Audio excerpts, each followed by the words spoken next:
अब सम्माननीय प्रधानमन्त्री रोस्टममा आइसक्नु भएको छ। अब प्रधानमन्त्रीसँग प्रत्यक्ष प्रश्नोत्तर कार्यक्रम प्रारम्भ हुन्छ।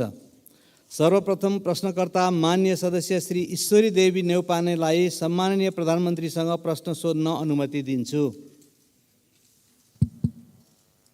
सम्मान्य सभामुख मार्फत सम्मान्य प्रधानमन्त्रीज्यूलाई मेरो प्रश्न, सरकारी स्कुलबाट गुणस्तरीय शिक्षा प्राप्त गर्न सकिँदैन भन्ने विद्यमान परिस्थिति र मानसिकताका कारण दिनभरि काम गरेर हातमुख जोड्न धौधौ पर्ने अभिभावक पनि सकि नसकी बच्चाको भविष्यको लागि प्राइभेट स्कुलमा भर्ना गर्न बाध्य छन् भने नेपालको डिग्री थन्काएर रोजगारीको लागि 50 डिग्रीको गर्मीमा खाडी मुलुकमा जान बाध्य छन् युवाहरू। सरकारी स्कुल सुधार गर्ने एवं देशमा नै युवालाई रोजगार सिर्जना गर्ने सरकारको के नीति छ? विदेशमा पढ्न जाँदा 1 वर्षमा नेपालको कति रुपियाँ विदेशिन्छ एवं बाहिर रोजगारीबाट 1 वर्षमा कति रेमिट्यान्स भित्रिन्छ? नम्बर 2, कृषि प्रधान देश सधैँ मलको हाहाकार छ, मल कारखाना खोल्ने सरकारको के नीति छ? नम्बर 3, सुदूरपश्चिम प्रदेशले राजधानीको आफ्नै प्रशासनिक भवनबाट काम गर्न कहिले पाउँछ? धन्यवाद। अब सम्माननीय प्रधानमन्त्री श्री पुष्पकमल दाहाल प्रचण्डलाई उक्त प्रश्नको जवाफ दिन अनुमति दिन्छु।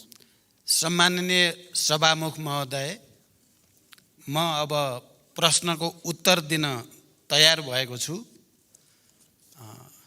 तर उत्तर दिनु अगाडि 2-3टा वाक्य मात्रै म भन्न चाहन्छु। यो प्रश्न उत्तर कार्यक्रम यस किसिमको व्यवस्था गर्ने कुरामा नियमावली समिति र यो सम्मानित सदनबाट जो व्यवस्था भएको छ त्यसको लागि म धन्यवाद भन्न चाहन्छु। आज बिहान प्रश्न उत्तरको लागि बडो जोसको साथ तयारी गरेर म आउँदै थिएँ, तर 2 घण्टा ढिलो भयो। अलिकति नमिठो त लागेकै छ र प्रश्न उत्तर कार्यक्रमको सुरुकै दिनमा नियम निलम्बन गर्नुपर्ने जो अवस्था आयो त्यो पनि बडो नमिठो अनुभूति हामी सबैलाई भएकै छ। तर फेरि सर्वसम्मत भयौँ हामी। सर्वसम्मत भएकोमा त यो खुसीकै कुरा हो। अब म मान्य ईश्वरी नेउपानेको प्रश्नको उत्तर दिन चाहन्छु। सरकारी एवं सार्वजनिक शिक्षा सुधारलाई वर्तमान सरकारले उच्च प्राथमिकतामा राखेको छ। सरकारी विद्यालयमा गुणस्तरीय शिक्षा प्रदान गर्न सरकार प्रतिबद्ध रहेको जानकारी गराउन चाहन्छु। सबै सरकारी विद्यालयमा गुणस्तरीय र रोजगारमूलक शिक्षा प्रदान गरी स्वदेशमा नै रोजगारीका अवसर सिर्जना गर्न हालको शिक्षा नीतिमा केही गुणात्मक सुधार गर्ने सरकारको धारणा रहेको छ। साथै विद्यालयहरूको संरचनागत र भौतिक सुधारमा जोड दिइएको छ। शिक्षकको क्षमता विकासका कार्यक्रमहरू सञ्चालनमा रहेका छन्। स्थानीय तह र प्रदेश सरकारसँग प्रभावकारी समन्वय गरी विद्यालयको अनुगमन र मूल्याङ्कन गरिँदै आएको छ र यस्ता कार्यलाई निरन्तरता दिई शिक्षा प्रणाली थप सुदृढ गरिने बेहोरा सम्मानित सदनलाई जानकारी गराउन चाहन्छु। आर्थिक वर्ष 79-80 को पहिलो 9 महिनामा रु 903 अरब 39 करोड रेमिटान्स प्राप्त भएको छ, जुन गत आर्थिक वर्षको तुलनामा 24.2% वृद्धि हो। यसै अवधिमा नेपाली विद्यार्थीहरू विदेशमा पढ्न जाँदा रु 67 अरब 19 करोड रुपियाँ बाहिरिएको देखिएको छ। नेपालमा रासायनिक मल उत्पादन गर्ने सम्बन्धमा नेपाल लगानी बोर्डमा प्राप्त भएका विभिन्न प्रस्तावहरूको सम्भाव्यता अध्ययन कार्य भइरहेको जानकारी गराउन चाहन्छु। अध्ययनका आधारमा मल कारखाना स्थापना सम्बन्धी कार्यलाई उच्च प्राथमिकता दिई अगाडि बढाइने जानकारी पनि यो सम्मानित सदनलाई दिन चाहन्छु। धन्यवाद। अर्का प्रश्नकर्ता मान्य सदस्य श्री पदम गिरीलाई सम्मान्य प्रधानमन्त्रीसँग प्रश्न सोध्न अनुमति दिन्छु।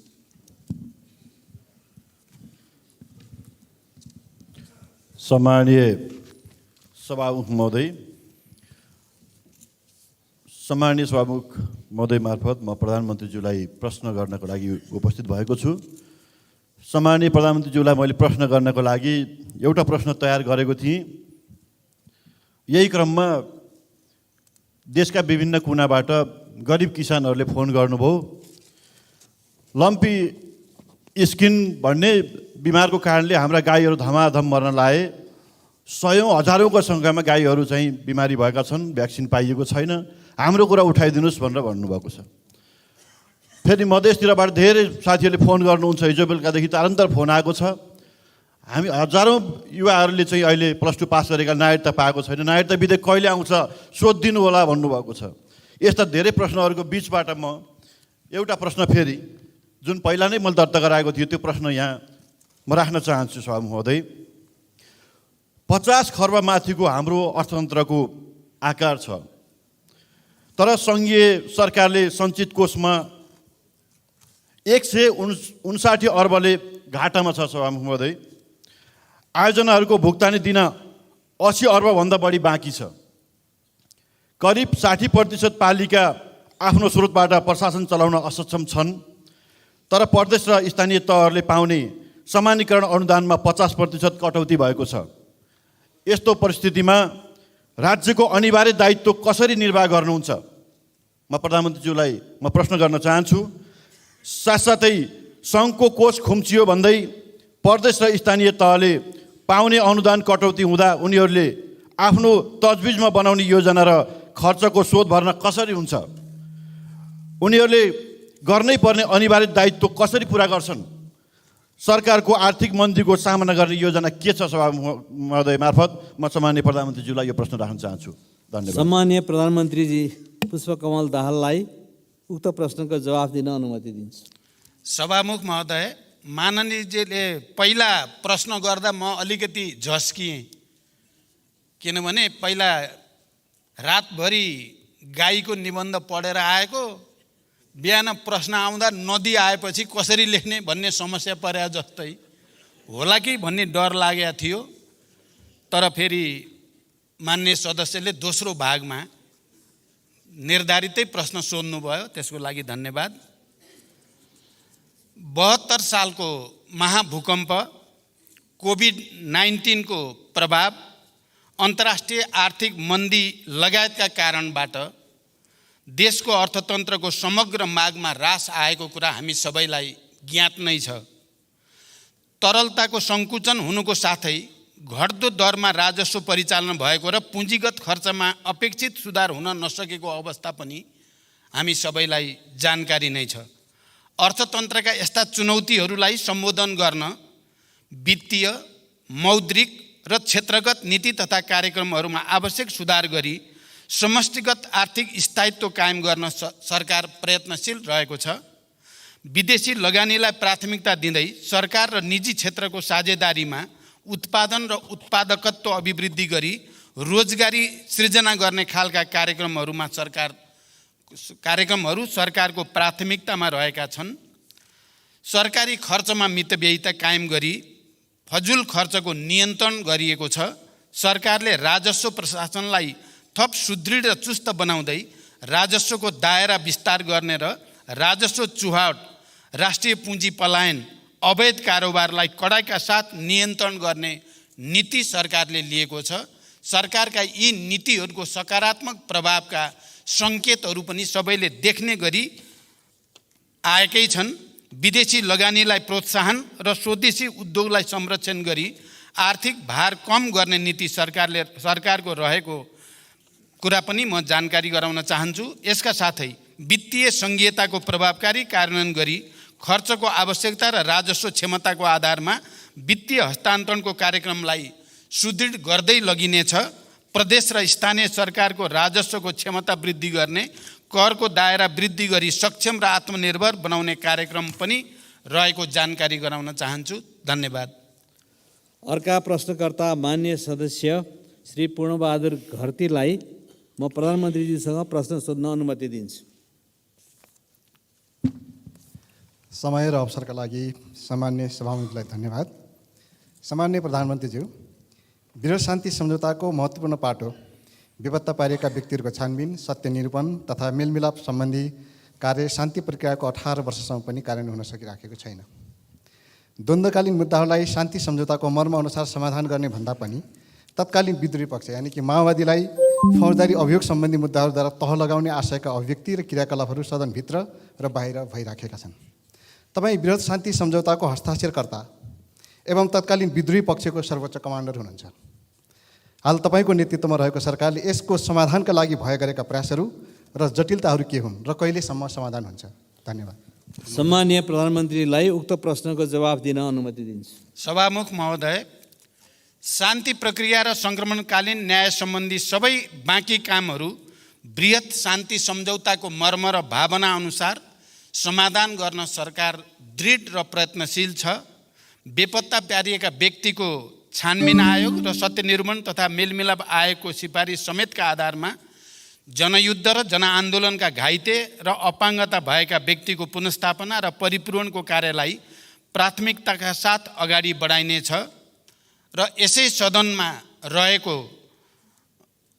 बेपत्ता पारिएका व्यक्तिको छानबिन र दुवै आयोग सम्बन्धी विधेयक संशोधन प्रक्रियामा छ र मैले सरकारको तर्फबाट यो विषयमा बृहत राजनीतिक सहमतिको निम्ति निरन्तर प्रयास गरेको कुरा पनि म यहाँ जानकारी गराउन चाहन्छु, किनकि विस्तृत शान्ति सम्झौतासँग सम्बन्धित र संविधान सभा र सङ्घीय लोकतान्त्रिक गणतन्त्र स्थापनासम्म आउँदा जे जति परिवर्तन भएका छन् त्यसमा सहमत सबै राजनीतिक सहयात्रीहरूको सहमतिबाट नै यो विधेयकलाई पारित गर्ने र अनि शान्ति प्रक्रियाका बाँकी कामलाई छिटोभन्दा छिटो पुरा गर्न सरकार दृढ सङ्कल्पित रहेको म जानकारी गराउन चाहन्छु।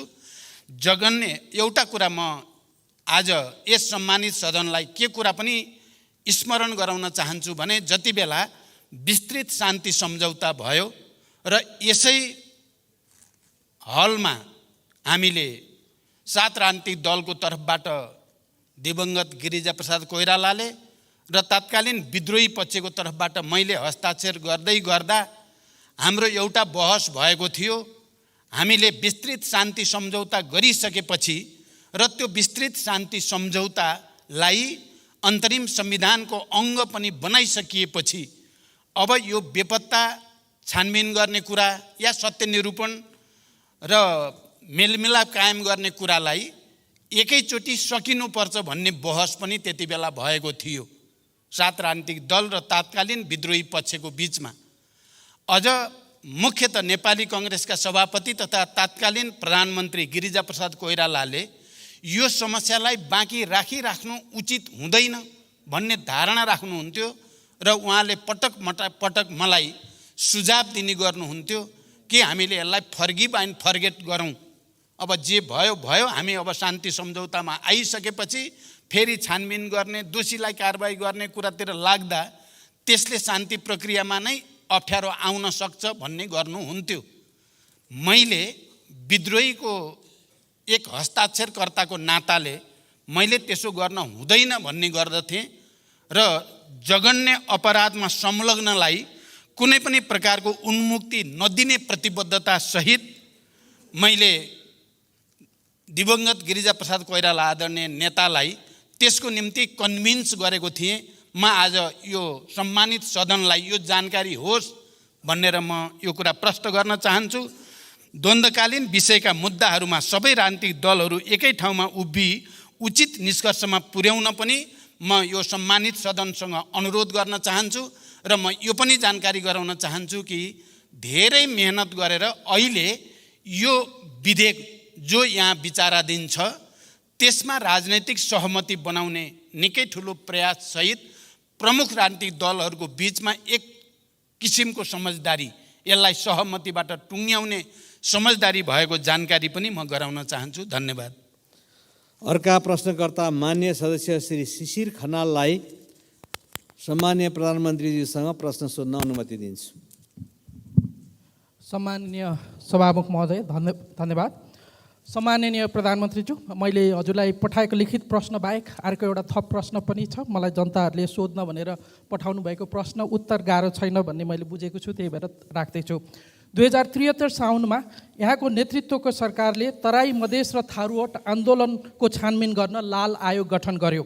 त्यसपछि यहाँहरू पटक पटक सरकारमा जानुभयो। सरकारका न्यूनतम साझा कार्यक्रममा रिपोर्ट सार्वजनिक गर्ने भन्ने पनि लेखियो। 7 वर्षपछि यहाँको नेतृत्वमा पुनः सरकार बनेको छ। थारूवट आन्दोलनको जगमा उठेको उन्मुक्ति पार्टी पनि सरकारमा छ। रिपोर्ट चाहिँ सरकारले सार्वजनिक गर्छ कि गर्दैन, कहिलेसम्म गर्छ? त्यस्तै करोडौँ खर्च गरेर बनेको उच्च स्तरीय शिक्षा आयोगले बनाएको रिपोर्ट पनि आजसम्म सार्वजनिक भएको छैन। त्यो हुन्छ कि हुँदैन? त्यस्तै गरी पछिल्लो उपनिर्वाचनमा यहाँ लगायत पूर्व प्रधानमन्त्रीहरू हेलिकप्टर चढेर हाम्रा उम्मेदवारहरू हराउन जिल्ला जिल्ला जानुभयो। गठबन्धनका उम्मेदवारलाई मन्त्री बनाउने आश्वासन पनि दिनुभयो। त्यो आश्वासन आफैमा आचार संहिताको विपरीत थियो कि थिएन, त्यो नैतिकताको प्रश्न म आज सोध्दिनँ। म हजुर आज तपाईँलाई म के सोध्न चाहन्छु भने त्यो हेलिकप्टरको खर्च जनताको रगत पसिनाले उठेको करले तिर्छ कि हजुरको गोजीबाट तिरिन्छ? धन्यवाद। अब सम्माननीय प्रधानमन्त्री श्री पुष्पकमल दाहाल प्रचण्डलाई उक्त प्रश्नको जवाफ दिन अनुमति दिन्छु। सभामुख महोदय, म प्रश्नकर्ता माननीयलाई धन्यवाद भन्न चाहन्छु। तपाईँले धेरै गम्भीर र संवेदनशील प्रश्न अगाडि सार्नु भएको छ। यो कुरा साँचो हो कि म दोस्रो पटक प्रधानमन्त्री हुँदा थारुवट आन्दोलन र मधेस आन्दोलनसँग सम्बन्धित विषयहरूमा छानबिन गरेर रिपोर्ट पेश गर्नको लागि लाल आयोग गठन भएको कुरा साँचो हो र त्यो आयोगको प्रतिवेदन सार्वजनिक हुनुपर्दछ भन्ने भित्र पर्छु। म पनि त्यो प्रतिवेदन सार्वजनिक गरिनुपर्छ भन्ने भित्र पर्छु। तर त्यसलाई कुन रूपमा कसरी सार्वजनिक गर्ने भन्ने विषयमा छलफल हुँदै गर्दा सूचना आयोगले सर्वोच्च अदालतमा त्यो विषयमा मुद्दा दिएपछि सर्वोच्च अदालतले हाल त्यो प्रतिवेदन प्रकाशित नगर्नु भन्ने फैसला गरेको जानकारी म यहाँहरूलाई गराउन चाहन्छु।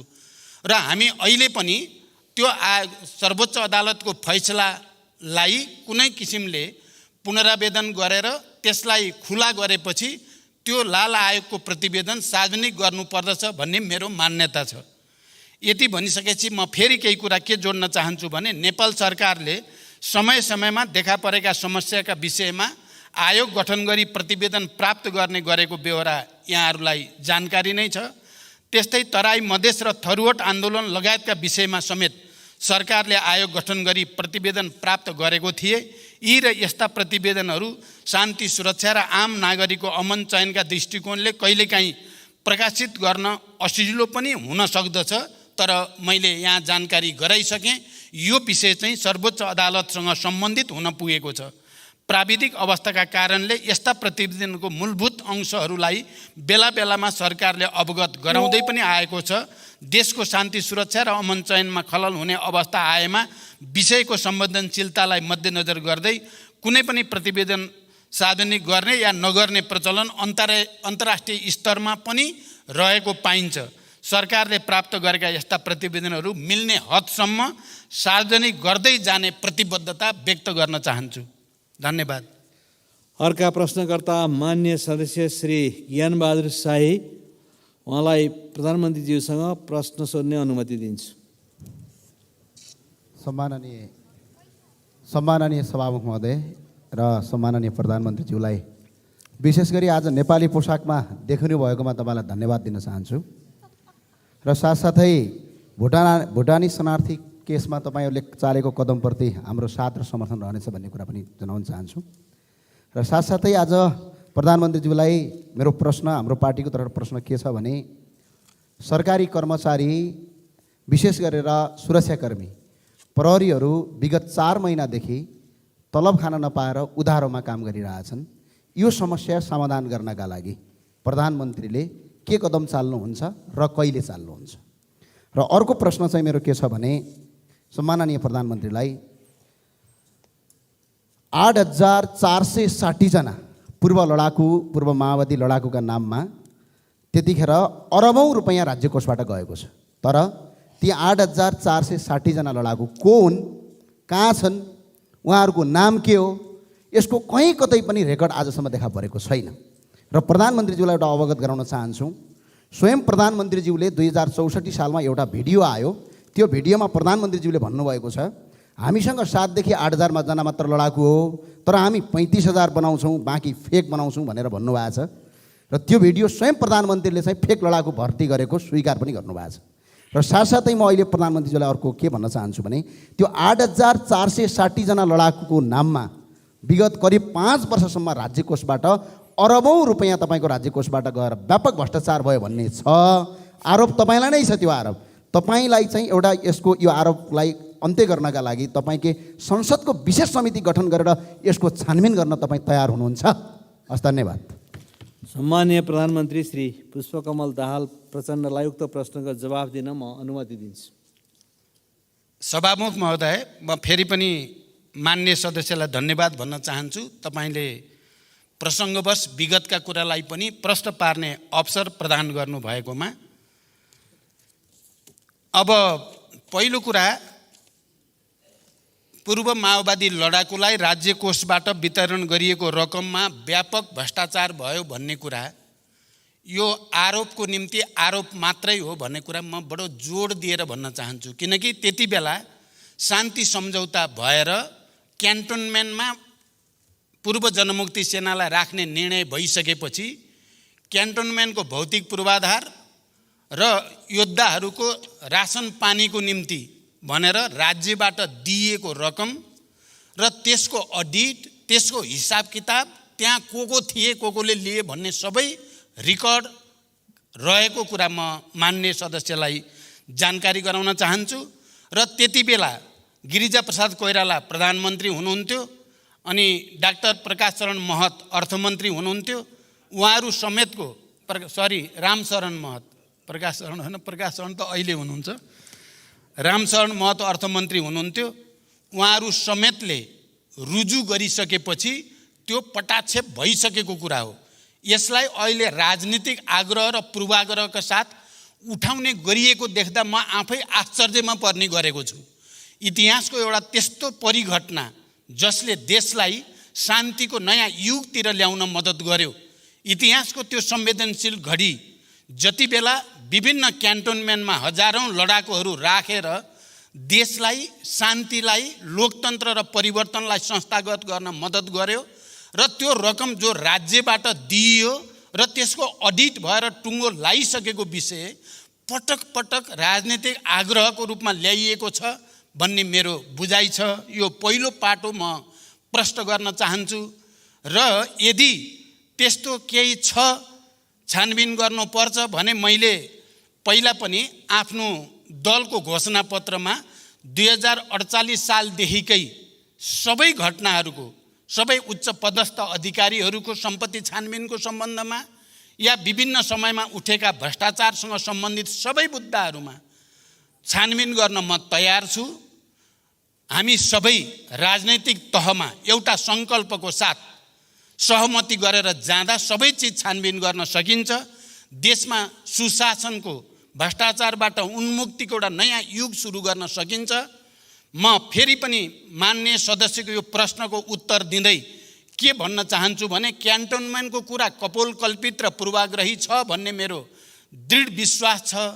फेरि पनि कसैले दिएको उजुरीकै आधारमा छानबिन गरेर दोषी ठहरिए म आफै जेल जान तयार रहेको कुरा पनि म यहाँहरूलाई जानकारी गराउन चाहन्छु। धन्यवाद। त्यसै गरी अर्का प्रश्नकर्ता मान्य श्री दीपक कार्कीज्यूलाई सम्माननीय प्रधानमन्त्रीसँग प्रश्न सोध्न अनुमति दिन्छु। सम्मान्य सभामुखज्यू मार्फत सम्मान्य प्रधानमन्त्रीज्यूलाई मेरो र म आबद्ध दल जनता समाजवादी पार्टी नेपालको तर्फबाट नागरिकता सम्बन्धीको प्रश्न छ। जन्मसिद्ध नागरिकता प्राप्त गरिसकेको नागरिकका सन्तानले कहिले नागरिकता पाउने हुन्? बाउको नागरिकता वंशज छ तर छोराछोरीले जन्मसिद्धका नागरिकता पाएछन्। यसकारण जन्मसिद्ध नागरिकता प्राप्त गरेका नागरिकहरूको फास्ट ट्र्याकबाट कानुन ल्याई अविलम्ब नागरिकता दिन सकिन्छ कि सकिँदैन? सम्मान्य प्रधानमन्त्रीज्यू, यसअघिको सार्वजनिक सदनले दुई पटक नागरिकता विधेयक पारित गरी तत्कालीन सम्मान्य राष्ट्रपतिका पठाउँदा प्रभावित नभई उक्त विधेयक अड्किएको छ। वर्तमान सम्मान्य राष्ट्रपतिज्यूले त्यो नागरिकता विधेयक प्रमाणित गर्नुहुन्छ कि गर्नुहुन्न? उक्त नागरिकता विधेयकप्रति सम्माननीय प्रधानमन्त्रीज्यूको के धारणा छ? र सम्माननीय प्रधानमन्त्रीज्यूले प्रधानमन्त्री भइसकेपछि 6 महिनाभित्र नागरिकता समस्या समाधान गर्छु भन्नुभएको थियो। आज 5 महिना बितिसक्यो। सम्माननीय प्रधानमन्त्रीज्यूलाई 1 महिनाको अवधि छ। यसभित्र नागरिकता संविधान समस्याको समाधान होस् भन्न आम नागरिकको चाहना छ। धन्यवाद। अब सम्मानीय प्रधानमन्त्री श्री पुष्पकमल दाहाल प्रचण्डलाई उक्त प्रश्नको जवाफ दिन अनुमति दिन्छु। सभामुख महोदय, नागरिकता सम्बन्धी विषयको संवेदनशीलताबारे हामी सबै विज्ञ नै छौँ र योभन्दा अगाडिको सदनबाट, प्रतिनिधि सभाबाट र राष्ट्रिय सभाबाट समेत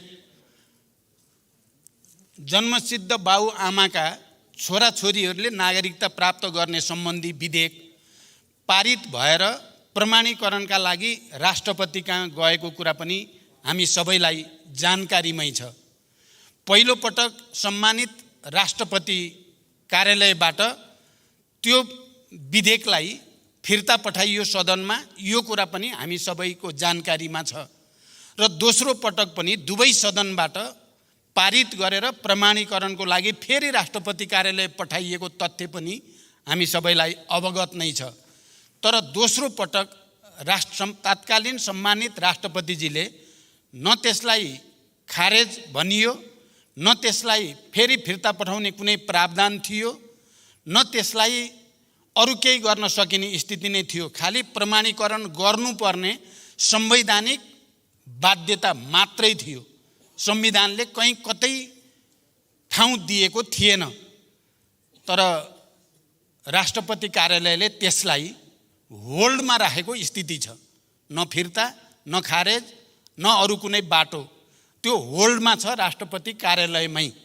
अब त्यसको पोजिसन के हुने र अहिले नयाँ सदन र नयाँ राष्ट्रपतिले त्यो होल्डमा रहेको विधेयकलाई प्रमाणीकरण गर्ने या अर्को कुनै बाटो छ भन्ने बारेमा संविधानविद, कानुनविद, राजनीतिज्ञहरूसँग छलफल चलिरहेको छ। र म के कुरा प्रश्न गर्न चाहन्छु भने, हामीले बार एसोसिएसन लगायत संविधान र कानुनका विज्ञहरूसँग एउटा ठुलो छलफलको आयोजना बालुवाटारमा गरेका थियौँ र त्यो छलफलमा उपस्थित सबै पूर्व महान्यायाधिवक्ता, अहिलेका महान्यायाधिवक्ता लगायत सबै संविधान र कानुन विज्ञहरू जो उपस्थित हुनुहुन्थ्यो, उहाँहरू सबैले सर्वसम्मत रूपमा त्यो विधेयकलाई राष्ट्रपतिले प्रमाणीकरण गर्न केही बाधा छैन, उहाँले प्रमाणीकरण गर्न सक्नुहुन्छ र गर्नु पनि पर्छ भन्ने नै सुझाव थियो। र त्यो सुझावको आधारमा मैले सम्माननीय राष्ट्रपतिजीलाई भएको छलफलको जानकारी पनि गराएँ। यस्तो छलफल भयो र यो सुझाव छ भन्ने कुरा। राष्ट्रपतिजीले यो बारेमा मैले पनि केही कानुनविद, संविधानविदहरूको राय लिएर मात्रै यसको बारेमा टुङ्गोमा पुग्छु भन्ने जानकारी दिनुभयो र अहिलेसम्म सायद उहाँ अध्ययनकै प्रक्रियामा हुनुहुन्छ। र अब यही सदनमा दुईटै सम्भावना म देख्छु। त्यहाँ उपस्थित भएको सुझावको आधारको एउटा बाटो, अर्को बाटो फेरि यही सदनबाट नै, अहिलेको यो नयाँ सदनबाट त्यसको विषयमा एउटा या त सङ्कल्प प्रस्ताव मार्फत या अरू कुनै प्रस्ताव मार्फत राष्ट्रपतिजीलाई त्यो विधेयकको बारेमा प्रमाणीकरण गर्न अनुरोध गर्ने बाटो एउटा हुन सक्छ, या अर्को क्याबिनेटबाट डिसिजन गरेर राष्ट्रपतिसँग अनुरोध गर्ने पनि एउटा बाटो हुन सक्छ। तर अब त्यो विधेयकलाई खारेज गरेर फेरि अर्को विधेयक ल्याउने बारेमा पनि मतहरू छन्। फेरि सदनमा अर्को विधेयक ल्याएर त्यो जिरोमा गयो। त्यसकारण अब त्यो जिरोमा गइसकेको विधेयकलाई, अब मृत भइसकेको विधेयकलाई जीवित मान्न सकिँदैन भन्ने मत पनि सदनभित्र पनि छ, सदन बाहिर पनि छ। त्यसकारण यो विषयमा छलफल चलेको छ।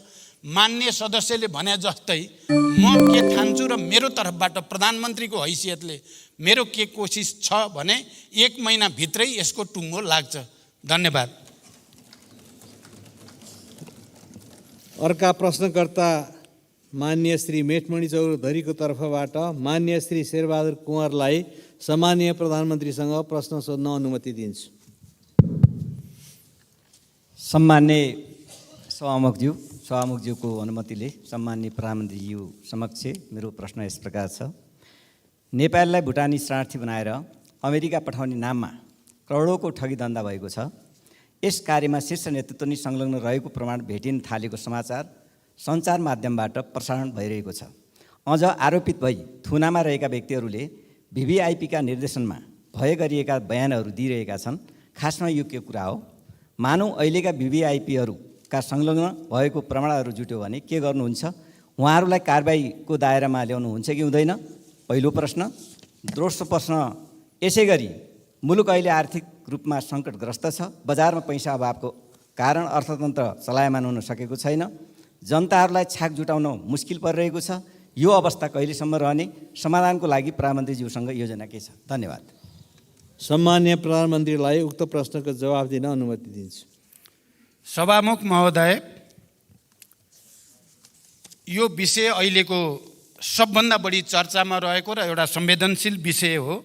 नेपाली नागरिकलाई नक्कली भुटानी शरणार्थी बनाउने अपराधको निष्पक्ष अनुसन्धान गरी प्रमाणका आधारमा दोषी देखेका जुनसुकै तहका पदाधिकारी तथा व्यक्तिलाई कानुनी कारबाहीको दायरामा ल्याउन यो सरकारले कुनै कसर बाँकी राखेको छैन र बाँकी राख्ने पनि छैन। नेपाल प्रहरीको निष्पक्ष र व्यावसायिक अनुसन्धान कार्यमा कुनै निकायबाट पनि हस्तक्षेप भएको छैन, हस्तक्षेप गरिने छैन र हस्तक्षेप हुन दिइने पनि छैन। भ्रष्टाचारसँग सम्बन्धित अन्य प्रकरणको पनि कानुनअनुसार अनुसन्धान र कारबाही हुने बेहोरा म प्रष्ट गर्न चाहन्छु। दोषी कोही पनि उम्किन नपाओस्, निर्दोष कोही पनि नपरोस् भन्ने हाम्रो जोड रहेको छ। जुनसुकै तह र तबकाका भए पनि यो अपराधमा संलग्न जो कोही पनि कानुनको दायरामा आउने नै छन् र त्यो प्रक्रिया अगाडि बढी पनि सक्नुभएको छ। मान्यले सोधे जस्तो VVIPहरू पनि परि त राखेका छन्। त्यसकारण यसमा स्वतन्त्र र निष्पक्ष रूपले छानबिन भइरहेको कुरा त्यसले प्रमाणित गर्दछ। यस्ता विषयमा सरकारले कुनै आग्रह या कुनै पूर्वाग्रह नलिई निष्पक्ष, तटस्थ र व्यावसायिक छानबिन गरी अन्तिम निष्कर्ष निकाली अपराधीलाई कानुनको दायरामा ल्याउन जोड गरेको छ। प्रधानमन्त्रीको हैसियतले मैले मान्य उपप्रधानमन्त्री तथा गृहमन्त्रीलाई यसमा दृढतापूर्वक र निष्पक्षताका साथ दोषी नउम्कने, निर्दोष नपर्ने नीति अन्तर्गत अगाडि बढ्न निर्देशित गरेको छु र मैले जानकारी पाएसम्म प्रहरीले पनि स्वतन्त्र र निष्पक्ष छानबिन प्रक्रिया अगाडि बढाइरहेको छ र यो हामी सँगै सबै राजनीतिक दलहरूको निम्ति, सबै राजनीतिक नेतृत्वको निम्ति र देशकै निम्ति पनि निकै गम्भीर र संवेदनशील विषय भएको छ। यो अब हामीले उचित निष्कर्षसहित दोषीलाई कारबाहीको दायरामा ल्याएर मात्रै सुशासनको एउटा नयाँ प्रक्रियाको थालनी गर्न सकिन्छ भन्ने सरकारको विश्वास पनि छ र सरकार त्यसमा दृढ पनि रहेको जानकारी गराउन चाहन्छु। धन्यवाद।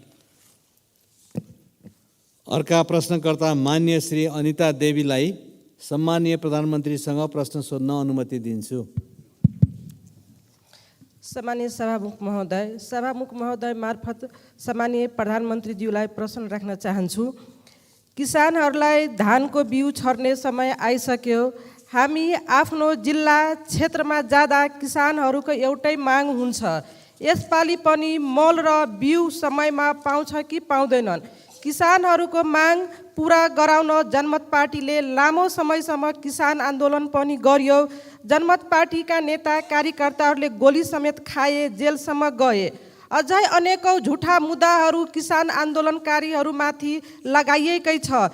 त्यो फिर्ता लिने पहल पनि सरकारले गरेन। के यो सरकारले पनि किसानहरूलाई बेवास्ता गर्ने र किसान आन्दोलनकारीहरूलाई दमन गर्ने नीति नै लिएको हो त? धन्यवाद। सम्माननीय प्रधानमन्त्रीज्यूलाई उक्त प्रश्नको जवाफ दिन अनुमति दिन्छु। सभामुख महोदय, मान्यहरूलाई जानकारी भएकै विषय हो कि हाम्रो कृषिको उत्पादन र उत्पादकत्व मौसमी प्रणालीमा आधारित रहँदै आएको छ। किसानहरूलाई समयमा नै मल र बिउ उपलब्ध गराउन रासायनिक मल उत्पादन गर्ने कारखाना नेपालमा नै स्थापना गर्ने सम्बन्धमा गम्भीर ढङ्गले अध्ययन भइरहेको जानकारी गराउन चाहन्छु। सर्वसुलभ तरिकाले रासायनिक मल उपलब्ध गराउन रासायनिक मलमा अनुदान दिनुको साथै भारत सरकारसँग मल खरिदको सम्झौता भइसकेको जानकारी पनि म यो सम्मानित सदनलाई गराउन चाहन्छु। यस वर्ष समयमै मल बिउ उपलब्ध गराउन मैले बेलैमा कृषि मन्त्रालय लगायत सम्बन्धित निकायलाई निर्देशन दिइसकेको छु र कृषि मन्त्रालयबाट यस सम्बन्धी कार्य अगाडि बढी पनि सकेको छ। यस वर्षको नीति कार्यक्रम र बजेटमा कृषिलाई र किसानहरूको हितलाई अनि उत्पादन र रोजगारी सृष्टिको कुरालाई उच्च प्राथमिकता दिइने कुरा पनि म जानकारी गराउन चाहन्छु। धन्यवाद। अर्का प्रश्नकर्ता मान्य श्री सर्वेन्द्रनाथ शुक्लालाई सम्मान्य प्रधानमन्त्रीसँग प्रश्न सोध्न अनुमति दिन्छु। सम्माननीय सभामुख महोदय, सभामुख मार्फत मेरो सम्माननीय प्रधानमन्त्रीज्यूलाई प्रश्न छ कि भ्रष्टाचार निवारण सम्बन्धी ऐन कानुन सुशासन अनुरूप राज्यको आचरण र सम्बन्धित निकायहरूबीच तालमेलको अभावले गर्दा भ्रष्टाचार विरुद्धका काम कारबाही यथेष्ट रूपमा अगाडि बढ्न सकेको छैन। यो समन्वय कहिलेसम्म गर्ने र कसरी हुने, यसबारे सरकारको योजना केही छ भने जानकारी पाऊँ। धन्यवाद। सम्मान्य प्रधानमन्त्रीलाई उक्त प्रश्नको जवाफ दिन अनुमति दिन्छु।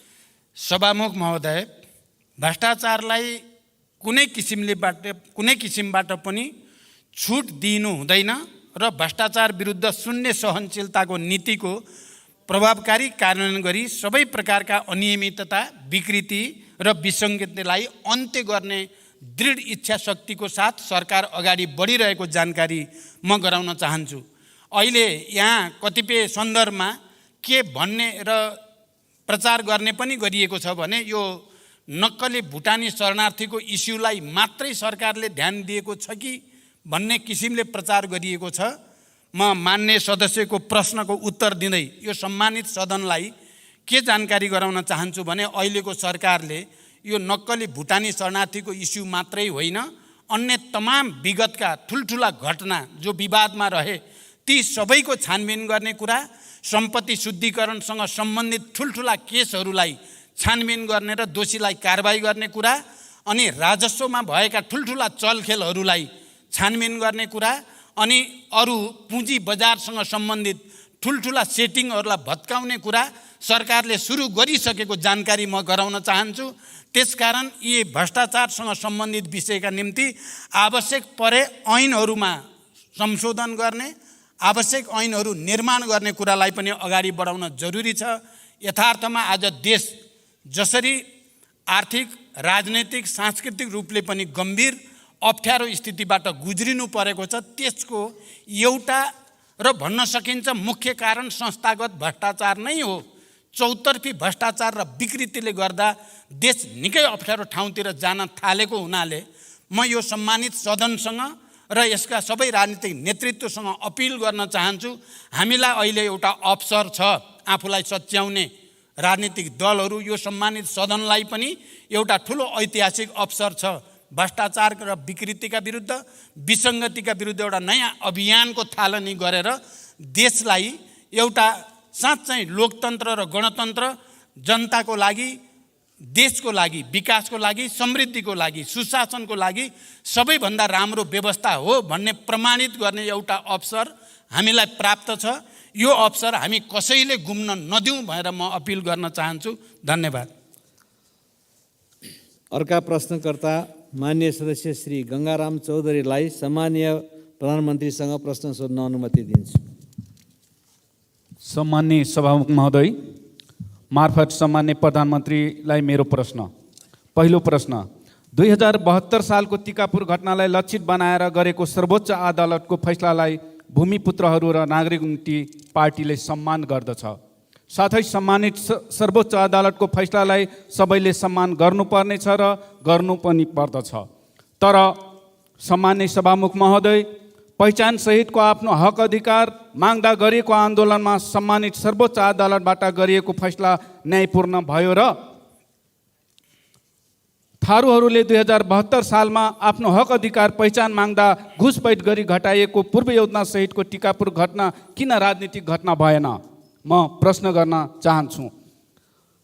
सम्मान्य सभामुख महोदय, यसको जवाब सभामुख मार्फत मैले माननीय गृहमन्त्री र सम्मान्य प्रधानमन्त्रीज्यूबाट पाउनै पर्छ।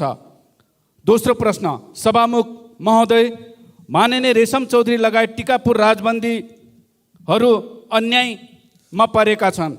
टिकापुर घटनापछि गृषलाल चन्दको संयोजकत्वमा लाल आयोग प्रतिवेदन तयार गरिएको थियो, तर हालसम्म त्यो लाल आयोग प्रतिवेदन कहाँ छ, कोसँग छ, त्यसको जिम्मेवारी कसले लिएको छ, त्यो प्रतिवेदन सरकार किन लुकाइएर राखेको छ? सम्मानित अदालतको फैसला स्वीकारेर हाम्रा नेता जेलमा बस्नुपर्ने, तर सरकारले सम्मान्य अदालतको फैसला नतिर्ने? सम्मानित सर्वोच्च अदालतले लाल आयोग प्रतिवेदनलाई सार्वजनिक गर्न नदिएको जानकारी अहिले सम्मान्य प्रधानमन्त्रीज्यूबाट मैले पाएँ, तर सम्मानित सर्वोच्च अदालतले लाल आयोग प्रतिवेदनलाई सार्वजनिक गर्न दिएको आदेशलाई पनि हालसम्म सरकारले सार्वजनिक गराउन नसक्नु कति अन्यायपूर्ण छ।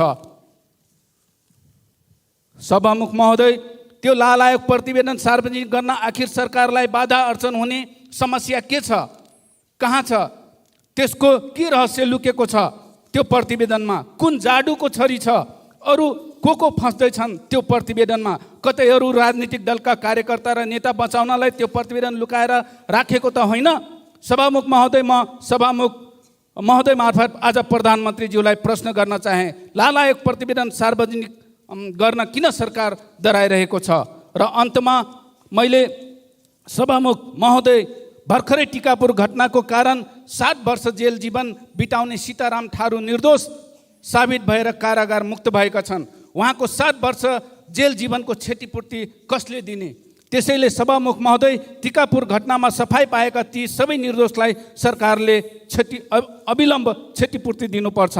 र अन्तमा मेरो तेस्रो प्रश्न के छ भनेपछि, हालसम्म सुदूरपश्चिम सरकार बन्न नसक्नुको राज के हो? सभामुख महोदय मार्फत म प्रधानमन्त्रीज्यूलाई, सामान्य प्रधानमन्त्रीज्यूलाई प्रश्न गर्न चाहे, सरकार बनेको 5 महिना पुग्दैछ, हालसम्म सुदूरपश्चिम सरकार बनाउन नसक्ने सरकार के कारणले बन्न सकेको छैन? धन्यवाद। सम्मान्य प्रधानमन्त्रीज्यूलाई उक्त प्रश्नको जवाफ दिन अनुमति दिन्छु। सभामुख महोदय, मान्य सदस्यले एउटा प्रश्नको ठाउँमा 4-5 वटा प्रश्न जोडेर गर्नुभयो, केही छैन, ठिक छ। लाल आयोगको प्रतिवेदनबारे मैले अघि नै प्रश्न गरिसकेको छु र सरकार यो प्रतिवेदन सार्वजनिक गर्ने पक्षमा नै छ भन्ने कुरा पनि मैले अघि नै भनिसकेको छु, किनकि म नै प्रधानमन्त्री हुँदा नै यो आयोग गठन भएको हुनाले, तर त्यसमा जे व्यवहारिक र कानुनी जटिलता छन् तिनलाई फुकाएर मात्रै त्यसलाई सार्वजनिक गर्न सकिन्छ भन्ने कुरा म प्रश्न गर्न चाहन्छु। र राजनीतिक आन्दोलनका कारण जेल जीवन बिताइरहेका बन्दीहरूका सम्बन्धमा सरकारको यसै सम्मानित संसदमा विधेयक प्रस्तुत भइसकेको छ र विधेयक छिटै निष्कर्षमा पुग्ने पनि म विश्वास व्यक्त गर्न चाहन्छु। खालि थारूहट आन्दोलनसँग सम्बन्धित मात्र होइन, मधेस आन्दोलन लगायत अन्य आन्दोलनसँग सम्बन्धित बन्दीहरूको रिहाईको विषय पनि त्यो विधेयकमा रहेको जानकारी पनि म गराउन चाहन्छु। त्यो विधेयक यसै सदनमा दर्ता भइसकेको छ र हामी छिटै त्यसलाई पारित गर्दैछौँ र त्यो विधेयकको बाटो गरी अनि बन्दी रिहा गर्ने बाटो पनि हामी अगाडि बढ्नेछौँ। यो कुरा पनि म प्रश्न गर्न चाहन्छु। तपाईले रेशमलाल चौधरीको बारेमा जसरी प्रश्नसँग प्रश्न राख्नु भएको छ, म के विश्वास दिलाउन चाहन्छु भने रेशम चौधरीको विषयमा हामीले यस अगाडि पनि अध्यादेश ल्याएर भए नि उहाँलाई छुटाउने प्रयास हामीले गरेकै हो।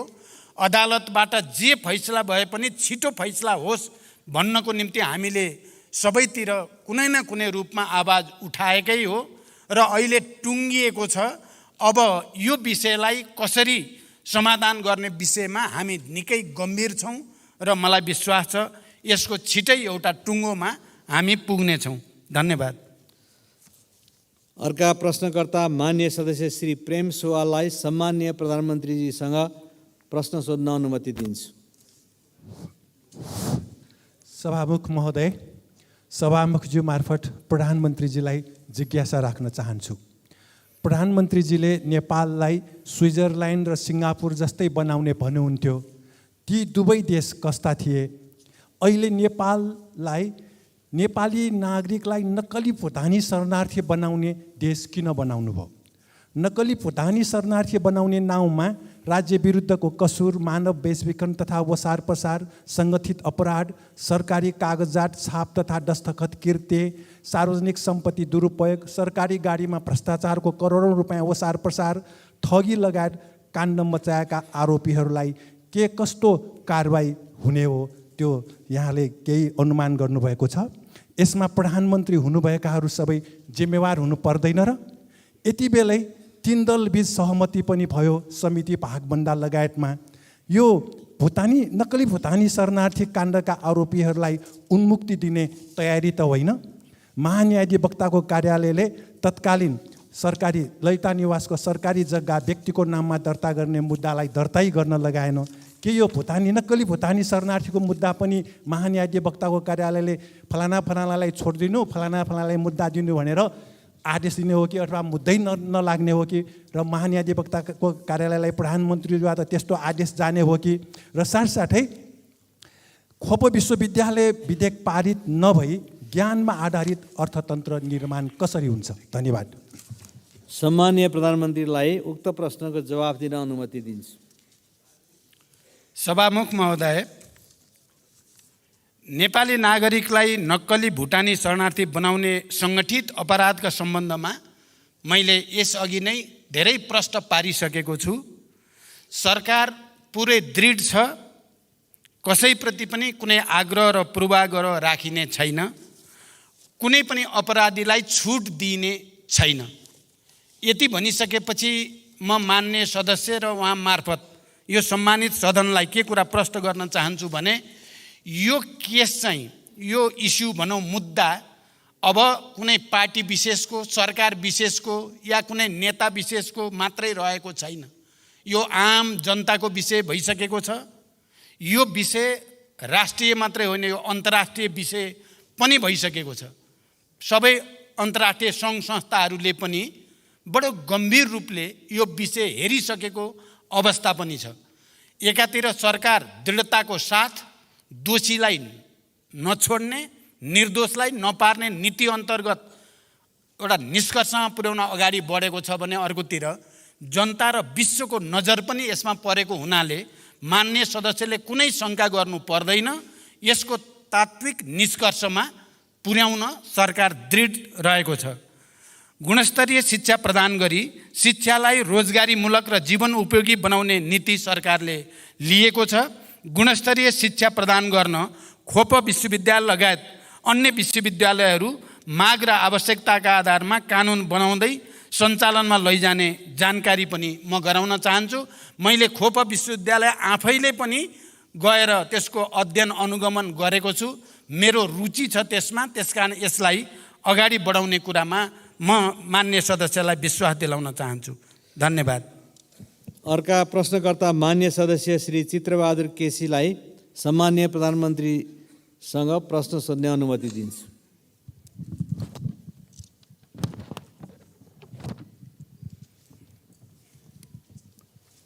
सम्माननीय सभामुखज्यू मार्फत सम्माननीय प्रधानमन्त्रीलाई प्रश्न गर्न चाहन्छु। नेपालमा नयाँ प्रधानमन्त्री हुँदा विदेश भ्रमणमा जाँदा पहिलो भ्रमण भारतबाटै गर्नुपर्ने नेपालीको बाध्यता के होला? यति हो। सम्माननीय प्रधानमन्त्रीलाई उक्त प्रश्नको जवाफ दिन अनुमति दिन्छु। सभामुख महोदय, नेपालमा त्यस्तो कुनै बाध्यता छैन र यो बाध्यता छैन भन्ने कुराको जवाब मैले आफ्नो पहिलो प्रधानमन्त्री कालमा दिइसकेको छु व्यवहारबाट नै। तर भारतसँगको हाम्रो सिमाना, खुला सिमाना, हाम्रो आर्थिक, व्यापारिक, राजनीतिक, सांस्कृतिक सम्बन्धको विशिष्टताको कारणले त्यो प्रचलन रहेको भए पनि त्यस्तो कुनै राजनीतिक बाध्यता भने हामीलाई छैन र त्यो कुरा हामीले प्रमाणित पनि गरिसकेका छौँ। धन्यवाद। त्यस्तै अर्का प्रश्नकर्ता मान्य सदस्य श्री प्रभु शाहलाई सम्माननीय प्रधानमन्त्रीसँग प्रश्न सोध्ने अनुमति दिन्छु। सम्माननीय सभामुखज्यू मार्फत सम्माननीय प्रधानमन्त्रीजीलाई प्रश्न गर्न चाहन्छु। अहिलेसम्म नेपाली नागरिकता त्यागेर विदेशी नागरिकता लिनेहरूको सङ्ख्या कति हो? उनीहरू किन नेपाल त्यागे? नेपाल छोडेपछि उनीहरूको सम्पत्तिको अवस्था के छ? विदेश लग्यो भने के कति सम्पत्ति लग्यो? यसलाई रोक्न सरकारले अहिलेसम्म के कस्तो कदम चालेको छ? विदेशमा नेपालीहरूले लुकाएर राखेको ब्ल्याक मनी कति हो र त्यसको छानबिन र फिर्ता ल्याउन सरकारले के गरिरहेको छ? आज नेपालमा किन नेपालीहरू भविष्य देख्न छोड्यो? त्यससँगै अर्को प्रश्न, गौर हत्याकाण्डको छानबिन के भइरहेको छ? अपराधीलाई कानुनको दायरामा ल्याउँछ कि ल्याउँदैन? पीडितहरूले न्याय पाउँछ कि पाउँदैन? धन्यवाद। सम्माननीय प्रधानमन्त्रीलाई उक्त प्रश्नको जवाफ दिन अनुमति दिन्छु। सभामुख महोदय, नेपाली नागरिकता त्यागी विदेशमा बसोबास गर्दै आएका नागरिकको गृह मन्त्रालयबाट तथ्याङ्क सङ्कलनको कार्य भइरहेको जानकारी म गराउन चाहन्छु। नेपाली नागरिकले नेपालमा रहेको सम्पत्ति बेचबिखन गरी विदेशमा लैजान नपाउने कानुनी व्यवस्था रहेको कुरा हामी सबैलाई थाहा नै छ। विद्यार्थी र पर्यटक भिसामा जाने व्यक्तिहरूले लगेको विदेशी मुद्राको तथ्याङ्क नेपाल राष्ट्र ब्याङ्कले समय समयमा प्रकाशन गर्ने गरेकै छ। जहाँसम्म गौर हत्याकाण्डको कुरा मान्य सदस्यले उठाउनु भयो, म चाहिँ के पक्षमा छु भने विगतका ती सबै विभत्स र भयानक हत्याकाण्डहरूको नयाँ चेहराबाट छानबिन हुनुपर्दछ। चाहे त्यो गौरको केस होस्, चाहे त्यो भयानक दरबार हत्याकाण्ड, नेपालको इतिहासकै सबभन्दा विभत्स हत्याकाण्डको पनि नयाँ चेहराबाट छानबिन हुनुपर्दछ।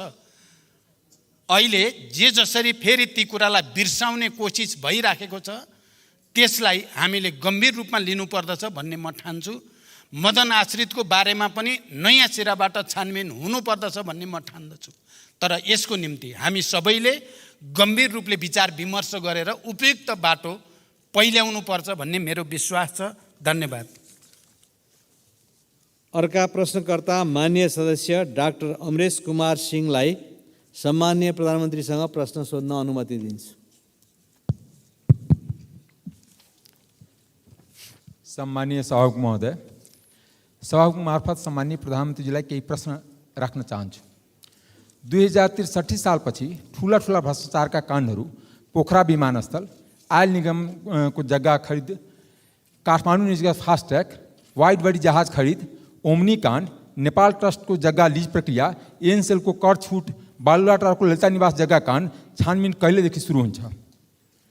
साथै आम नेपाली नागरिकले राजनीति रहित गुणस्तरीय सहज एवं सुलभ तरिकाले शिक्षा, स्वास्थ्य, न्याय एवं रोजगारी र किसानले समयमै मल, बिउ र उत्पादनको उचित बजार पाउने दिन कहिले आउँछ? र अर्को एउटा प्रश्न छ कि ललितपुर आन्तरिक राजस्व कार्यालयको एउटा कागजात बाहिर आएछ।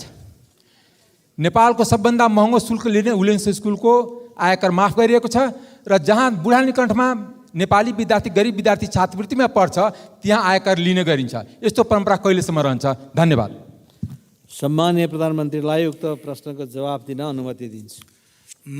मान्य सदस्यज्यूले उठाउनु भएको यो प्रश्नका उत्तरहरू मैले अघिल्ला उत्तरहरूमा दिइसकेको छु। त्यसकारण यी सबै ठुल्ठुला काण्डहरू, हत्याकाण्डहरू या भ्रष्टाचारका काण्डहरूको छानबिन प्रक्रिया अगाडि बढाउने बारे सरकार गम्भीर रूपले लागिरहेको जानकारी म फेरि दोहोऱ्याउन चाहन्छु र अन्य विषयहरू चाहिँ को बारेमा तपाईँले ध्यान आकर्षण गराउनु भएको छ। ध्यान आकर्षण भएको कुरा पनि म जानकारी गराउँछु। धन्यवाद।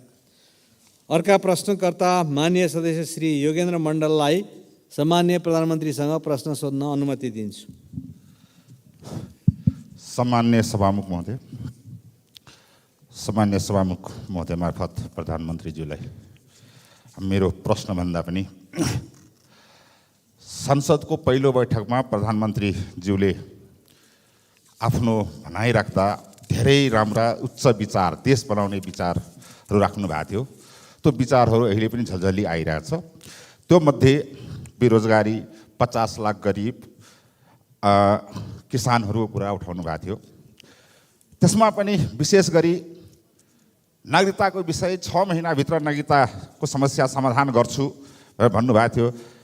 त्यसै सन्दर्भमा अहिले भर्खर प्रधानमन्त्रीले जवाब पनि दिनुभयो, 6 महिना 1 महिनाभित्र गर्छु। र यो 1 महिनाभित्र गर्छु भन्दाखेरि हामी कति प्रतिशतले विश्वस्त हौँ कि कन्फर्म यसपालि 1 महिनाभित्र यो नागरिकता हुन्छ, यो मेरो प्रश्न हो। र सँगसँगै अहिले सुन्नमा आएको खास गरी खेलाडीहरू जुन अन्तर्राष्ट्रिय खेलाडी जुन भएको छ अहिले हाम्रो नेपालको जुन गौरव हामीलाई गौरव दिलाएको छ, ती खेलाडीहरूलाई रकम दिने, आर्थिक सहयोग गर्ने सरकारले घोषणा गर्ने र त्यो चाहिँ पहिला पनि घोषणा गरेको र भर्खर अस्ति घोषणा गरेको पनि पहिला पनि नपाएको भन्ने सुन्न आएको छ। के हो, म अनुरोध गर्न चाहन्छु। धन्यवाद। सम्माननीय प्रधानमन्त्रीज्यूलाई उक्त प्रश्नको जवाफ दिन अनुमति दिन्छु।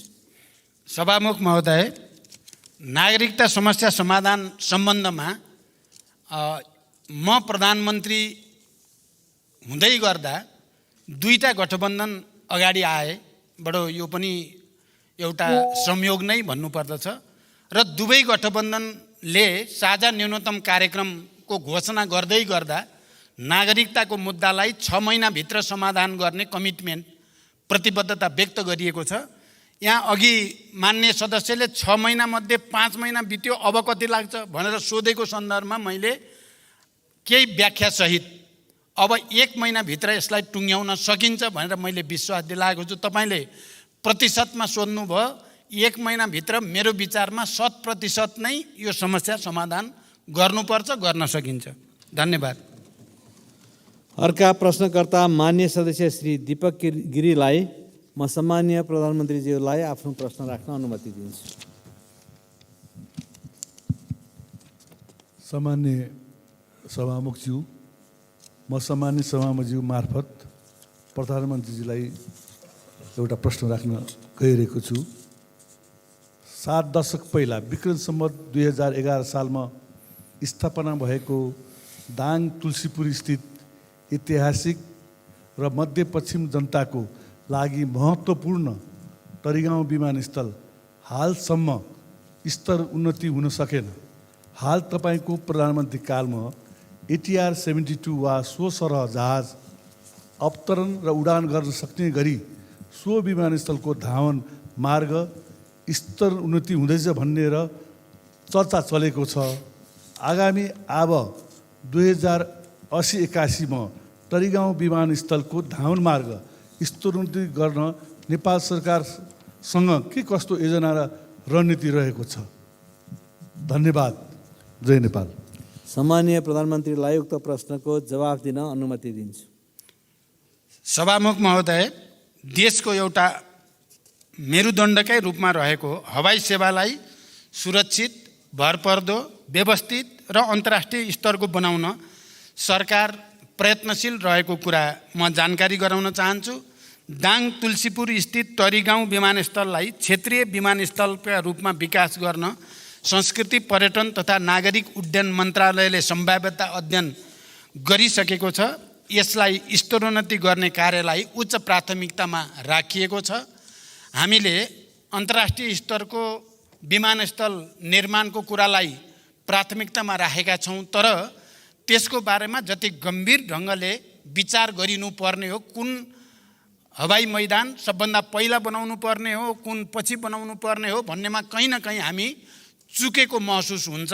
हामीले फास्ट ट्र्याक भनेर अरबौँ खर्च गरेर फास्ट ट्र्याक रोड बन्दैछ, सेनाले त्यसलाई अगाडि बढाइरहेको छ। यहाँहरूलाई जानकारी भएकै छ, केही दिन अगाडि मात्रै म लगायत सरकारको एउटा उच्चस्तरीय टोलीले त्यसको अनुगमन भ्रमण पनि गर्यो। त्यो फास्ट ट्र्याक रोड यथार्थमा तराई मधेसलाई र मुख्यतः निजगढ विमानस्थललाई टार्गेट गरेर बनाउने निर्णय गरिएको हो। त्यसकारण निजगढ विमानस्थललाई अगाडि बढाउने कुरामा पनि सरकार प्रतिबद्ध छ र समग्रमा नेपालको हवाई सेवालाई व्यवस्थित गर्ने कुरामा सरकार दृढताको साथ अगाडि बढेको जानकारी गराउन चाहन्छु। धन्यवाद।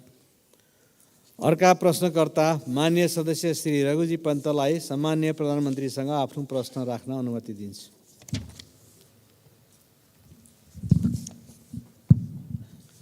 सभामुख महोदय, सबभन्दा पहिला त म सभामुख महोदयलाई धन्यवाद दिन चाहन्छु। प्रत्येक महिनाको पहिलो हप्ता प्रधानमन्त्रीसँग प्रत्यक्ष प्रश्न सोध्न पाइने हाम्रो नियमावलीको दफा 56 को 1 मा उल्लेख भए पनि 5 महिनापछि आज यो सुदिन आएको छ। यसको लागि सभामुखज्यूको पहल गर्दैलाई धन्यवाद, प्रधानमन्त्रीज्यूलाई पनि धन्यवाद। प्रधानमन्त्रीज्यूलाई हेर्न त बडा विशेष समय पनि बोल्नु पर्यो, आकस्मिक समयमा पनि बोल्नु पर्यो।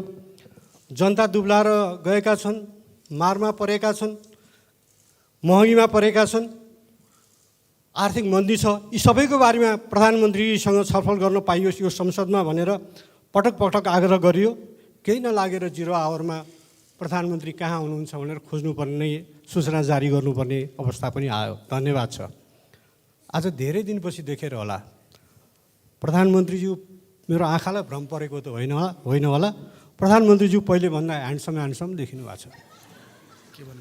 झन् दौरा सुरुवाल लाएर आउनु भएको छ, खाइलाग्दो पनि देखिनु भएको छ। कामना छ प्रधानमन्त्रीज्यू जति खाइलाग्दो देखिनु भएको छ, नेपाली जनता पनि छिटै नै त्यस्तै खाइलाग्दो देखिउन्। म अब आफ्नो प्रश्नतिर जान चाहन्छु सभामुख महोदय। तर प्रश्न सोध्नुभन्दा अगाडि म अर्को एउटा प्रश्न गर्न चाहन्छु। यो प्रश्न कसले आउट गर्यो? मेरो प्रश्न, अरू सांसदहरूको प्रश्न कसले आउट गर्यो?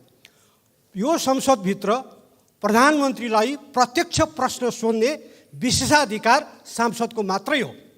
सांसदले त्यो प्रश्न नसोध्दै ती प्रश्नहरू अखबार र सञ्चार माध्यमहरूमा आउनु उपयुक्त हुँदैन। मैले बुझेसम्म यस्ता विषयहरू सांसदको विशेषाधिकारसँग सम्बन्धित कुरा हुन्। यो जहाँबाट गएको भए नि म यसलाई ठुलो इस्यु बनाउन चाहन्न, तर आइन्दा यहाँ प्रश्न सोध्नुभन्दा अगाडि सांसदले सोधिने प्रश्नहरू आउट हुनु हुँदैन। हाई स्कुलको प्रश्न आउट भए पनि, कलेजको प्रश्न आउट भए पनि, संसदको प्रश्न आउट भए पनि त्यो राम्रो मानिँदैन। मेरो प्रश्न छ, यो नेपाल भारत सम्बन्धका विविध पक्ष 1950 को सन्धि लगायत ती विविध पक्षमा सुझाव दिन गठित प्रबुद्ध व्यक्ति समूह इमिनेन्ट पर्सन ग्रुपको प्रतिवेदन तपाईँको भारत भ्रमणको बेलामा दुवै प्रधानमन्त्रीले बुझ्ने काम हुन्छ कि हुँदैन? यदि भारत भ्रमणको बेलामा बुझ्ने काम भएन भने यो प्रतिवेदन तपाईँले नेपाल फर्केपछि कहिले बुझ्नुहुन्छ? लिम्फियाधुरा, कालापानी, लिपुलेख सहित मिचिएका भूमि फिर्ता गरी नेपाल भारतबीच सीमा समस्या समाधान गर्ने विषय तपाईँको भ्रमणको कार्यसूचीमा परेको छ कि छैन? धन्यवाद। सम्माननीय प्रधानमन्त्रीलाई उक्त प्रश्नको जवाफ दिन अनुमति दिन्छु। सभामुख महोदय, माननीय सदस्यले मेरो अलि धेरै नै प्रशंसा भनौँ कि व्यङ्ग के भन्ने हो, त्यसको लागि धन्यवाद। म धेरै खाइलाग्दो भएको छु जस्तो लागेको छैन। मेरो तौल चाहिँ घटिराखेको छ, देख्दाखेरि तपाईँले राम्रो देख्नुभएछ। तपाईँको आँखालाई पनि धन्यवाद। अब अर्को चाहिँ मान्य सदस्यले बडो मार्मिक ढङ्गले राख्नुभयो।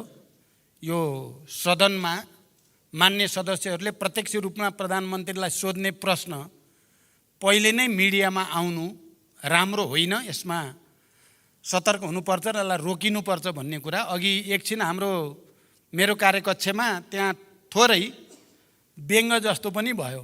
एकजना मान्य सदस्यले भन्नुभयो पहिल्यै गएछ प्रश्न, मैले सोधेँ मेरो उत्तर पनि आछ कि छैन बाहिर? अब मेरो उत्तर पनि बाहिर आइसकेको छ भने त सदन बस्नै परेन। प्रश्न पनि आइसकेको छ, तर उत्तर आएको रहेनछ। कम्तीमा त्यो कुरा चाहिँ गनिमत भन्नुपर्छ। जहाँसम्म भारत भ्रमणबारे कुरा मान्य सदस्यले राख्नु भएको छ, यी सबै गम्भीर विषयमा इपिजी रिपोर्टदेखि लिएर सीमा समस्यासँग सम्बन्धित विषयहरू, हाम्रो जमिनसँग सम्बन्धित विषयहरूमा पनि हामीले के कुरा प्रश्न गरेका छौँ भने हामी हाम्रो 1 इन्च जमिन पनि हामी छोड्न सक्दैनौँ, हामीलाई छिमेकीको 1 इन्च जमिन पनि चाहिँदैन। यो नीति अन्तर्गत हामी नेपालका सबै राजनीतिक दलहरू र यो सम्मानित सदन सबै नै हामी एकमत नै छौँ। त्यही मान्यताभित्र रहेर नै भारत सरकारसँग कुराकानी हुन्छ। जहाँसम्म त्यसलाई बुझ्ने या नबुझ्ने कुरा रिपोर्टलाई या देशभित्र आएपछि के हुन्छ भन्ने कुरा भारत भ्रमणमा गएर कुरा गरिसकेपछिको परिस्थितिमा मात्रै भन्न सकिन्छ। तर म के विश्वास दिलाउन चाहन्छु भने नेपालको राष्ट्रिय हित, नेपालको राष्ट्रिय एकता, अखण्डता र स्वाधीनतामा कुनै किसिमको सम्झौता या कुनै किसिमको भ्रम पर्न दिइने छैन। यति विश्वास चाहिँ म दिलाउन सक्छु। धन्यवाद। अर्का प्रश्नकर्ता मान्य सदस्य श्री दिलेन्द्र प्रसाद बडुललाई सम्माननीय प्रधानमन्त्रीसँग आफ्नो प्रश्न राख्न अनुमति दिन्छु। सम्माननीय सभामुख महोदय, सम्माननीय प्रधानमन्त्रीलाई मेरो प्रश्न छ। सम्माननीय प्रधानमन्त्रीको आसन्न भारत भ्रमणमा देशको पश्चिमोत्तर सीमा कालापानी, लिफुलेक र लिम्पियाधुराको सीमा विवादको एजेन्डा समावेश छ या छैन? यस सन्दर्भमा उच्चस्तरीय वार्ताको कूटनीतिक तयारी के छ? स्पष्ट जानकारी चाहियो। हस्, धन्यवाद। सम्माननीय प्रधानमन्त्रीलाई उक्त प्रश्नको जवाफ दिन अनुमति दिन्छु। सभामुख महोदय, नेपालको परराष्ट्र नीति संयुक्त राष्ट्रसङ्घको बडापत्र, असंलग्नता र पञ्चशीलको सिद्धान्तमा आधारित रहेको कुरा यो सम्मानित सदनलाई जानकारी नै छ।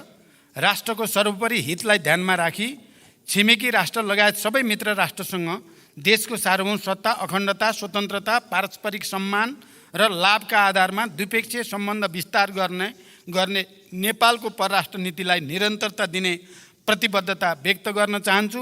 सीमा सम्बन्धी सबै समस्याहरू पनि कूटनैतिक माध्यमबाट समाधान गरिने र छिमेकी मित्र राष्ट्रहरूसँग सौहार्द र घनिष्ठ सम्बन्ध कायम गर्ने नीति सरकारले लिएको छ।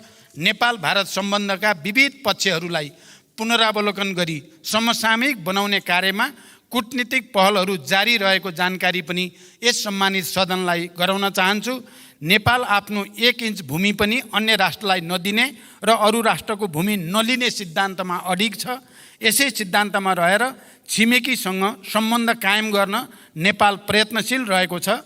मेरो निकट भविष्यमा हुने भारत भ्रमण पनि नेपालको बृहत्तर हित अभिवृद्धि गर्ने कार्यमा केन्द्रित रहने विश्वास म व्यक्त गर्न चाहन्छु। धन्यवाद। अर्का प्रश्नकर्ता मान्य सदस्य श्री विद्या भट्टराईलाई सम्माननीय प्रधानमन्त्रीसँग आफ्नो प्रश्न राख्न अनुमति दिन्छु। सम्माननीय सभामुख महोदय, म सम्माननीय सभामुख महोदय मार्फत सम्माननीय प्रधानमन्त्रीज्यूलाई प्रश्न गर्न चाहन्छु। मेरो प्रश्नलाई गम्भीरतापूर्वक सम्माननीय प्रधानमन्त्रीज्यूले सम्बोधन गर्नुहुनेछ भन्ने विश्वास समेत राख्न चाहन्छु।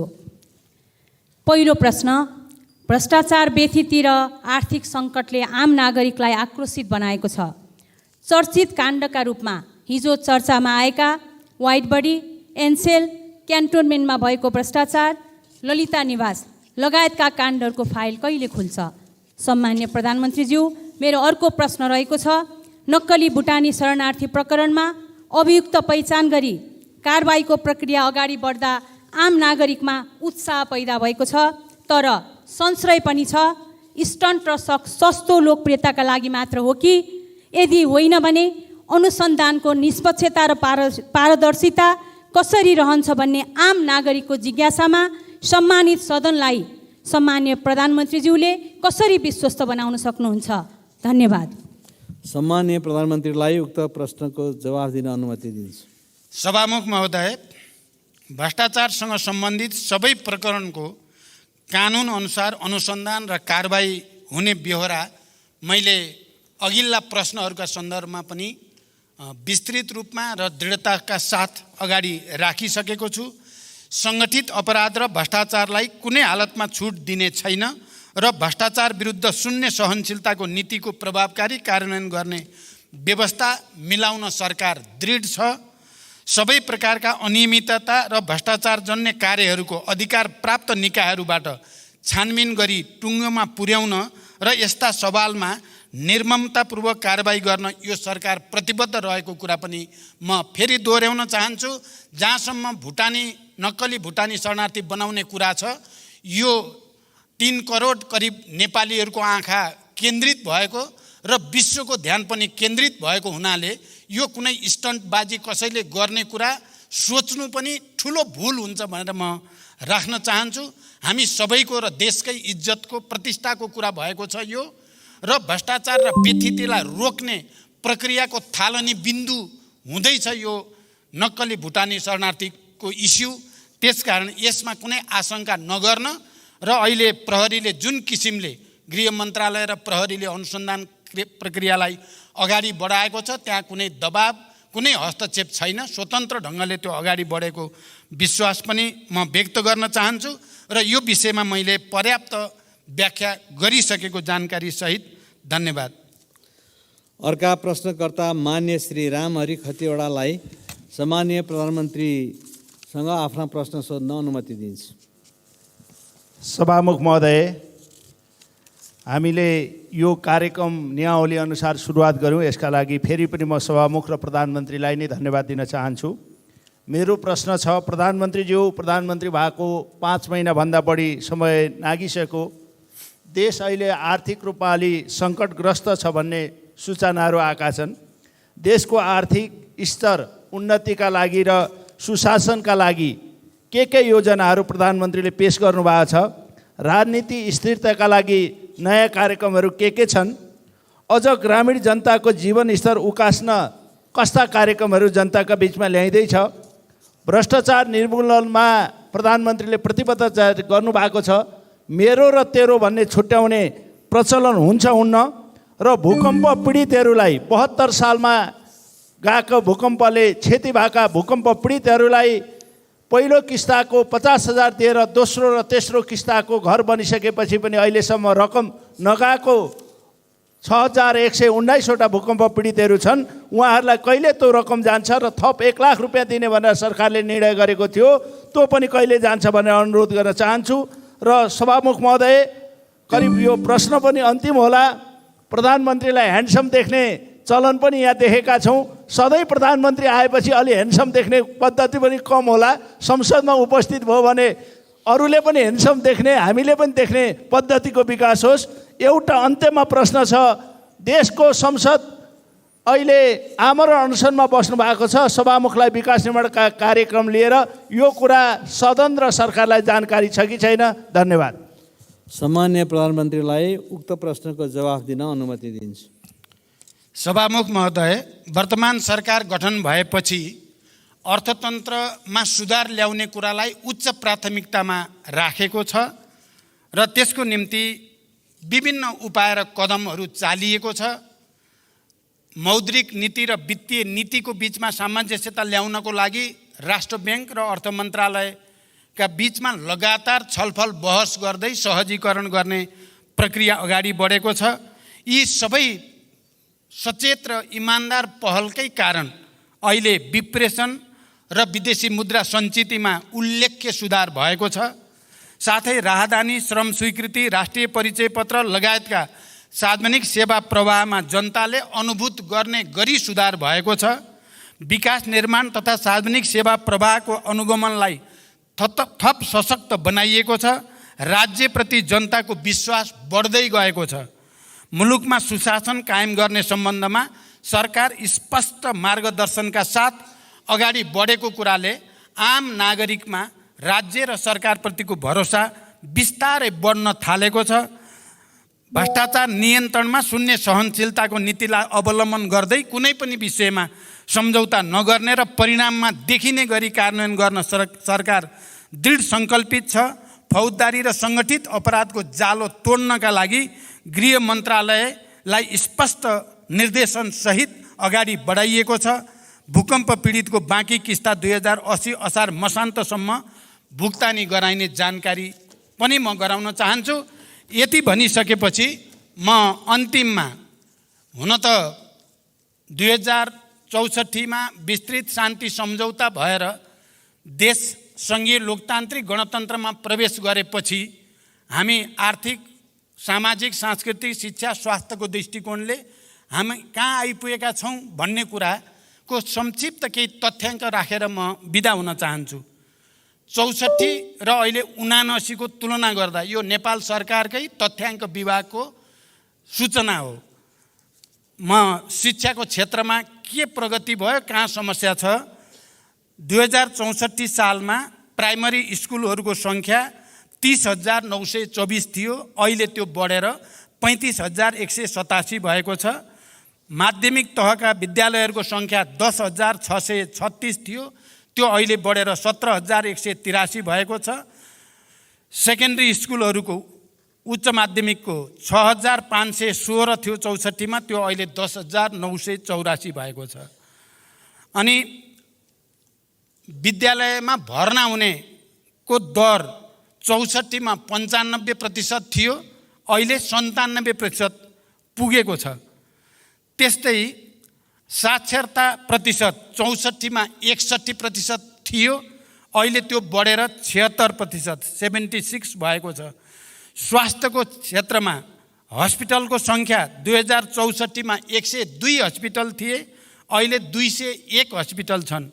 डाक्टरहरूको सङ्ख्या 2064 मा 1627 थिए, अहिले 30,133 डाक्टर भएका छन् र यो आफैमा एउटा ठुलो चुनौती भएको छ हाम्रो स्वास्थ्य क्षेत्रको निम्ति।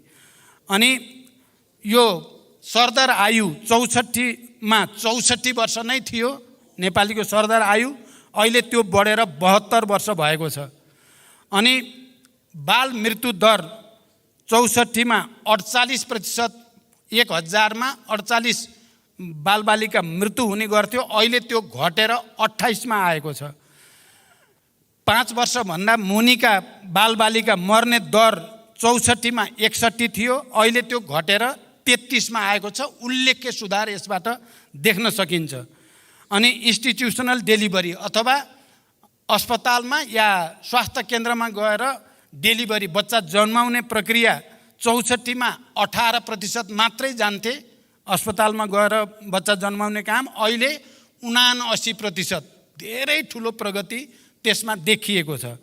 त्यस्तै आर्थिक क्षेत्रमा पर क्यापिटा इन्कम चाहिँ पहिला 37,000 GDP थियो, अहिले 1,82,000 पुगेको छ।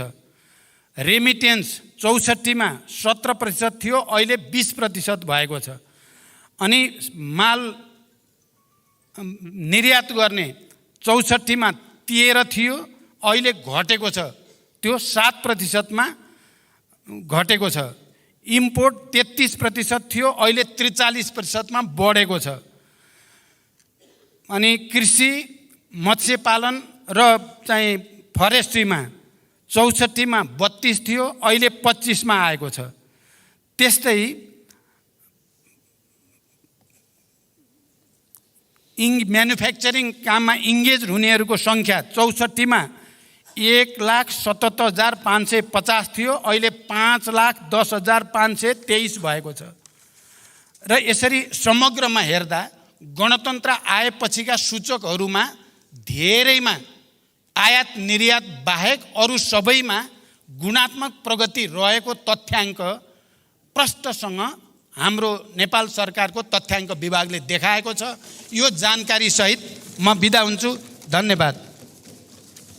मान्य सदस्यहरू, आजको लागि निर्धारण गरिएको सम्माननीय प्रधानमन्त्रीसँग प्रत्यक्ष प्रश्नोत्तर सम्बन्धी कार्यक्रम यहीँ समाप्त हुन्छ।